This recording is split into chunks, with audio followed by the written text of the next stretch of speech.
Hello అండి, అందరికీ నమస్కారం. నేను నిన్న ఒక షార్ట్ పెట్టానండి. మీకు నచ్చిన సంవత్సరం ఏదైనా చెప్తే ఆ సంవత్సరం నుంచి నేను ఒక కథ చెబుతాను అని చెప్పాను. ఒకరు 1983 సంవత్సరంలో కథ చెప్పమని చెప్పారు, ఆ సంవత్సరంలోది. అందుకని ఈరోజు ఆ 1983 సంవత్సరం జనవరిలో పబ్లిష్ అయినటువంటి బేతాళ కథలు ఆశ్రమ ధర్మం చెప్పబోతున్నాను. తప్పకుండా వినండి. అలాగే మీరు కూడా ఈ ఛానల్ సబ్స్క్రైబ్ చేసుకున్న ప్రతి ఒక్కరికి కూడా చెప్తున్నాను, అందరూ ఎవరికి నచ్చిన సంవత్సరం వాళ్ళు పెడితే ఆ సంవత్సరానికి సంబంధించి ఒక కథ మీకు చెప్తాను. సరేనండి, ఇకపోతే కథలోకి వచ్చేద్దాం. ఆశ్రమ ధర్మం బేతాళ కథలు. పట్టువదలని విక్రమార్కుడు చెట్టు వద్దకు తిరిగి వెళ్ళి చెట్టుపై నుంచి శవాన్ని దించి భుజాన వేసుకుని ఎప్పటిలాగే మౌనంగా శ్మశానం కేసి నడవసాగాడు. అప్పుడు శవంలోని బేతాళుడు, రాజా, సమాజంలో ప్రజాపాలకులైన రాజులకు ఉండే గౌరవ మర్యాదలు వేదాంతులకు, తత్వజ్ఞులకు, సాధు సన్యాసులకు ఉండడం నీకు తెలియని విషయం కాదు. కానీ సమాజ క్షేమాభివృద్ధుల పట్ల వాళ్ళ ఆలోచనలు, అంచనాలు భిన్నంగా ఉండడమే కాక ఒక్కొక్కసారి పరస్పర విరుద్ధంగా ఉండడం కూడా జరుగుతుంది. ఈ అర్ధరాత్రి వేళ ఎంతో శ్రమతో కూడిన ఈ పనికి నిన్ను పురిగొల్పినవాడు వాళ్లలో ఎవరే ఉంటారన్న అనుమానం నాకు కలుగుతున్నది. శ్రమ తెలియకుండా ఉండేందుకు నీకు సహజానందుడనే తత్వజ్ఞుడి కథ చెబుతాను, విను అంటూ ఇలా చెప్పసాగాడు. ప్రవాళ దేశంలోని ముఖ్య నగరాలలో ఒకటైన రాజగిరికి వెలుపల సహజానందుడు అనే పండితుడు ఆశ్రమం నిర్మించుకుని శిష్యులకు తత్వ, వేదాంత శాస్త్రాలు బోధిస్తూ ఉండేవాడు. ఆయన 80 ఏళ్ల పండు ముదుసలి. ఆశ్రమవాసి కాకపూర్వం ఆయన ప్రవాళ దేశ రాజకుటుంబీకులకు విద్యాబోధనలో ముఖ్యోపాధ్యాయుడిగా ఉండేవాడు. దేశ ప్రజలందరికీ ఆయన పట్ల ఎంతో భక్తి విశ్వాసాలుండేవి. ప్రాకారపురం ప్రవాళ దేశ రాజధాని నగరం. రాజు నందికేశ్వరుడు సమర్థుడైన పరిపాలకుడు. ఆయన తన రాజ్యంలోని ముఖ్య నగరాలన్నిటికీ యోగ్యులు, శక్తిమంతులు అయిన వారిని ప్రధానాధికారులుగా నియమించేవాడు. ఒకసారి రాజగిరి నగర అధికారిని గురించి నందికేశ్వరుడికి కొన్ని ఫిర్యాదులు అందాయి. ఆ నగర ముఖ్యాధికారి అసమర్థుడని, నగరం దాని చుట్టుపక్కల తీవ్రమైన అరాచక పరిస్థితులు ఏర్పడినవని ప్రజలు రాజుకు విన్నవించుకున్నారు. అక్కడ జరుగుతున్న అన్యాయాలకు, అక్రమాలకు కారకుడు దుర్జయుడు అనేవాడు. వాడు మహారాణికి ప్రీతిపాత్రుడైన బంధుకోటిలో ఒకడు కావడంతో నగరాధికారికి అతన్ని అదుపులో పెట్టడం సాధ్యం కాలేదు. పైగా దుర్జయుడు ఎంతకాలంగానూ తానే నగరపాలకుడు కావాలన్న ప్రయత్నంలో కూడా ఉన్నాడు. రాణిగారి బంధువైన దుర్జయుడి ఆకడాలను గురించి రాజుకు చెప్పడం చిక్కులకు కారణం అవుతుందేమో అని భావించిన మంత్రి రాజుతో, మహారాజా, రాజగిరికి మరొక కొత్త అధికారిని పంపడం అవసరంగా కనబడుతున్నది. అందుకు అన్ని విధాలా సమర్థుడైన యువకుడు ప్రతాపుడనేవాడు మన ఆస్థానంలో ఉన్నాడు. అతన్ని పంపమని సెలవా అన్నాడు. రాజు అందుకు అంగీకరించాడు. మంత్రి ఆనాడే ప్రతాపుణ్ణి పిలిపించి రాజుగారు అతన్ని రాజగిరి ప్రధానాధికారిగా నియమించాడని, వెంటనే బయలుదేరిపోవలసిందని చెప్పాడు. ప్రతాపుడికి మంత్రి పట్ల ఎంతో భక్తి విశ్వాసాలున్నాయి. అయినా ఈ నియామకం అతడికి చాలా బాధ కలిగింది.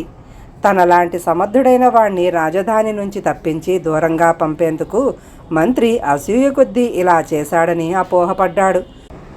పైగా తాను పుట్టి పెరిగిన పరిసరాలను వదిలి దూరంగా పోవలసి రావటం అతడిలో నిరాశ, నిస్పృహలకు కారణమైంది. అయినా రాజాజ్ఞ కనుక తప్పదు. ప్రతాపుడు అయిష్టంగానే రాజగిరికి బయలుదేరాడు. అతడున్న రథానికి ముందు వెనుక 10 మంది గుర్రపు రౌతులు సాయుధులై కదిలారు.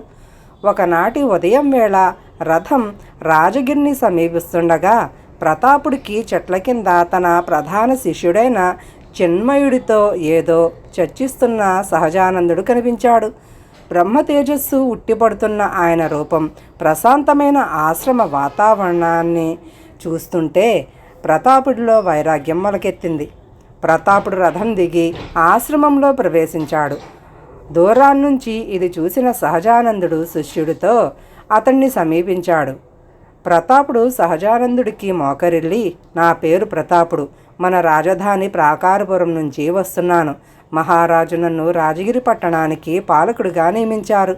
పదవి స్వీకరించే ముందుగా తమ దర్శనం కావటం నా అదృష్టం. ఈ ఆశ్రమం, ఇక్కడి ప్రశాంత వాతావరణం, వీటన్నిటినీ మించి తమ సాన్నిధ్యం, ఇవన్నీ చూశాక ఇక నాకెలాంటి పదవులు నిర్వహించాలని లేదు. తమరు అంగీకరిస్తే తమ శిష్యులలో ఒకడుగా ఇక్కడే ఉండిపోవాలని ఉన్నది అన్నాడు.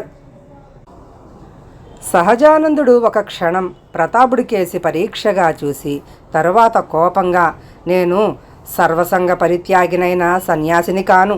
లోక వ్యవహారాల పట్ల ఆసక్తితో న్యాయ అన్యాయ ధర్మ అధర్మాలను గురించి చర్చించే తాత్వికుణ్ణి. నిన్ను గురించి నాకు సర్వం తెలుసు. ఇంత చిన్న వయస్సులో అంత వైరాగ్యం చూపించవలసిన అవసరం లేదు. నిన్ను శిష్యుడిగా స్వీకరించను అన్నాడు. ప్రతాపుడు సహజానందుడికి నమస్కారం చేసి మారు మాట్లాడకుండా రథం ఎక్కి వెళ్ళిపోయాడు. కొద్దిసేపటి తర్వాత కొందరు అనుచరులు వెంటరాగా దుర్జయుడు పల్లకిలో వచ్చి ఆశ్రమం ముందు దిగుతూనే సహజానందుడికి పాదాభివందనం చేసి, ఈ వేసవిలో తమకు సదుపాయంగా ఉంటుందని ఆశ్రమం తోటలో పాలరాతి మండపం కట్టేందుకు పని వాళ్లను పంపాను. కానీ తమరు వద్దన్నారట. తమకు ఈ పాటి సేవ చేసుకునేటందుకు కూడా నేను అర్హుణ్ణి కానా అన్నాడు వినయంగా. సహజానందుడు మందహాసం చేస్తూ, నీ సేవల మాట అటుంచి పాలరాళ్లతోనూ పట్టుపరువులతోనూ నా బోటి పండితులకు బద్ధవైరం అన్న సంగతి నీకు తెలియంది కాదు కదా. నాకు సేవ చేయడమే అంత ముఖ్యమని నువ్వు అనుకుంటే ఆశ్రమంలోనే ఎందుకు ఉండిపోకూడదు అని అడిగాడు. ఆ ప్రశ్నకు దుర్జయుడు గతుక్కుమని, గురుదేవా, నేను నగరంలో ఎన్నో వ్యవహారాలతో వ్యాసంగాలతో తలమునకలవుతున్నవాడిని. అయినా తమను సదా మనసులో ధ్యానిస్తూనే ఉన్నాను. అటువంటప్పుడు ఆశ్రమంలోనే ఉండవలసిన అవసరం ఏమున్నది అన్నాడు.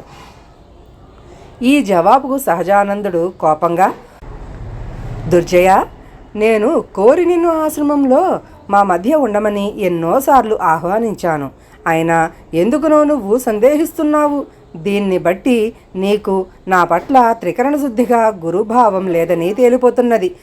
ఏదో స్వలాభం ఆశించే నాపై భక్తి గౌరవాలు నటిస్తున్నావన్న అనుమానం కూడా కలుగుతున్నది. కనీసం ఒక్క 6 మాసాల కాలం పాటైనా ఆశ్రమంలో ఎందుకు ఉండిపోకూడదు అన్నాడు. ఎన్నడూ సహజానందుడు కోపగించుకోవటం ఎరగని దుర్జయుడు ఆయన మాటలకు వణికిపోతూ, నేను ఆశ్రమవాసం స్వీకరించాలన్నదే గురువు ఆజ్ఞ అయితే ఈ క్షణం నుంచే ఇక్కడ ఉండిపోతున్నాను అన్నాడు. సహజానందుడు తృప్తిగా తలాడించాడు.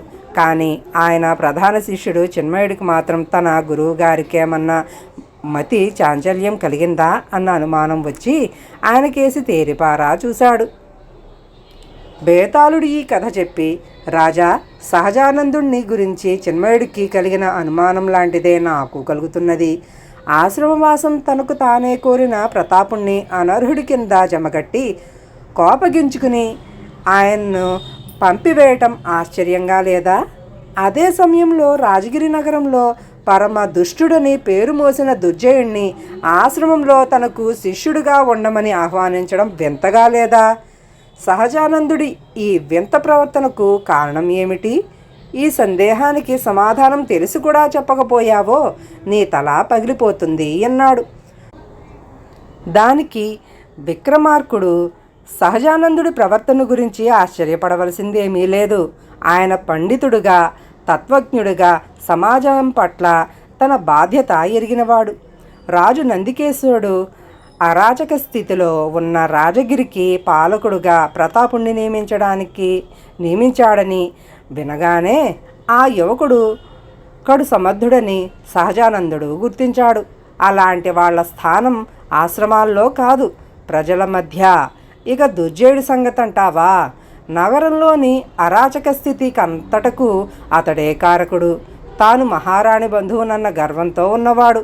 అలాంటి వాణ్ణి కనీసం 6 మాసాల పాటైనా తన ఆశ్రమంలో ఉంచగలిగితే ఈ లోపల ప్రతాపుడికి అతడి సహచరుల్ని కఠినంగా శిక్షించే అవకాశం కలుగుతుంది.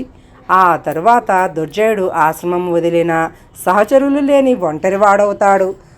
అప్పుడు అతన్ని అదుపులో పెట్టడం ప్రతాపుడు వంటి సమర్థుడైన పాలకుడికి ఏమంత కష్టం కాదు. సహజానందుడు ఇలా ఆలోచించే ప్రతాపుడు దుర్జయుల పట్ల భిన్నంగా ప్రవర్తించాడు అన్నాడు. రాజుకి ఈ విధంగా మౌనభంగం కలగగానే బేతాళుడు శవంతో సహా మాయమై తిరిగి చెట్టెక్కాడు. కథ సమాప్తం.